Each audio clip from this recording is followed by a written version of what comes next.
You ever have one of those moments where life slaps you so hard, you start wondering if the universe has been laughing behind your back all along? Well, that was me the morning my only son got married. Before I start, tell me something, sweetheart. Where are you watching this from? Drop your country name in the comments, because I'm real curious to know just how far my stories travel.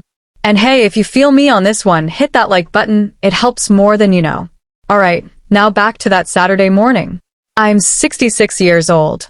Been a seamstress in Southside Atlanta my whole life. My hands been through more fabric than most folks seen in a lifetime. That day, I woke up before the sun like always. Pressed my best navy blue dress, the one I'd saved up for months to buy. I even put on my mama's pearl earrings, the ones I'd promised I'd wear to something special. It was my boy Ethan's wedding day. My only child. My heartbeat. The reason I'd worked double shifts after my husband, Curtis, passed away. But life got jokes. On my way there, the main road was flooded. Whole block shut down. Firefighters, flashing lights, chaos. I had to walk 15 damn blocks in heels before I found a cab that'd take me the long way around. By the time I got to the church, the ceremony was done. Missed it. And as I'm walking around the back, trying to figure out where the reception was, I heard it. My daughter-in-law, Tasha. Her voice, clear as a bell. Thank God she didn't make it to the ceremony, she said, laughing. You know how she is, always telling sad stories about raising Ethan alone. Always talking about how broke she is. She would have ruined the vibe. Her friends laughed. And I froze. Right there, behind a garden bush, clutching my purse so hard my knuckles turned white. They talked about me like I was some old embarrassment they finally escaped. Said my dress was dated. Said I didn't know how to act around classy folks. That navy blue dress that cost me a week's worth of work. The same one I thought would make me look dignified beside my son. And right then, it hit me like a punch straight to the gut. I wasn't part of their new world.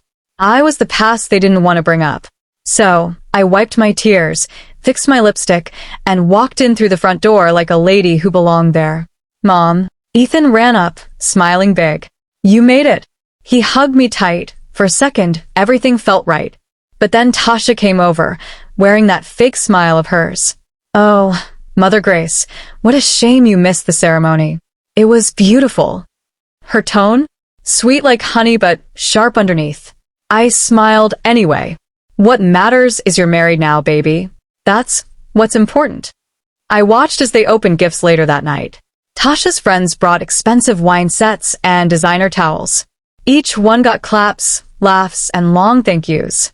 Then they got to mine, a set of hand-embroidered bedsheets. I'd stitched their initials together, tiny roses climbing around the letters. Took me 60 nights, working after my sewing clients went home. Tasha lifted the gift halfway, muttered, "Thanks, Mother Grace," and shoved it under the table. Didn't even show it to the guests. My heart didn't just crack. It folded in on itself. That gift wasn't just fabric and thread. It was love, patience, and the last piece of me that still believed my work meant something. Dinner came around. I sat with people I didn't know, Tasha's side of the family. They were polite but distant, like I was a stranger at their table. I watched Ethan laugh and dance at the main table, surrounded by his new world, sharp suits, fancy dresses, talk about stocks and vacations. And there I was, the woman who once stitched his school uniforms and stayed up nights when he had the flu. Invisible. I stayed till 11, waiting for him to ask me to dance, like he always did at family gatherings. But he never came.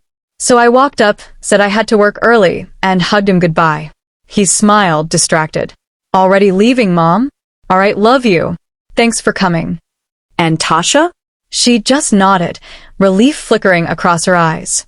On the cab ride home, I sat in silence, hands folded over my lap, wondering if all those years of sacrifice had really meant anything.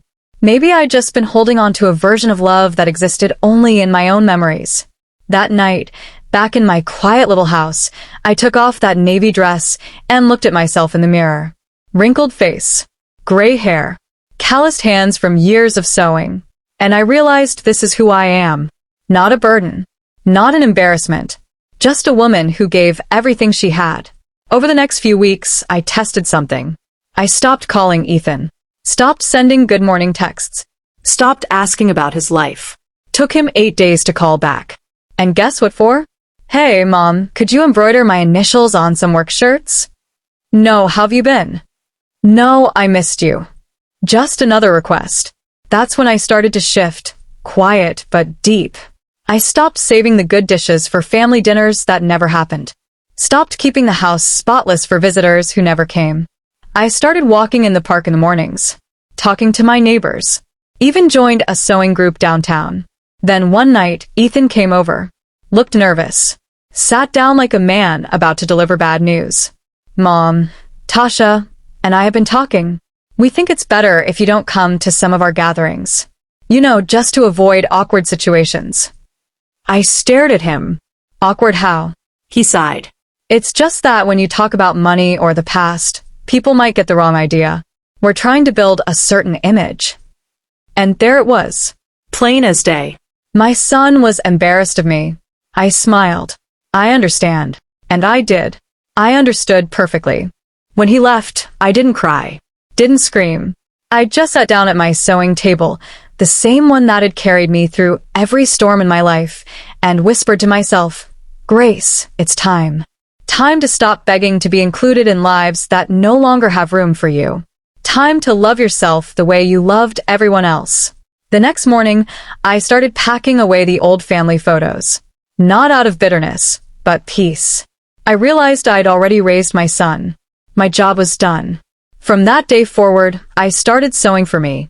I made bright dresses, embroidered my own initials, and for the first time in decades, I felt free. Because sometimes, darling, letting go isn't losing. It's just finally realizing you were whole all along.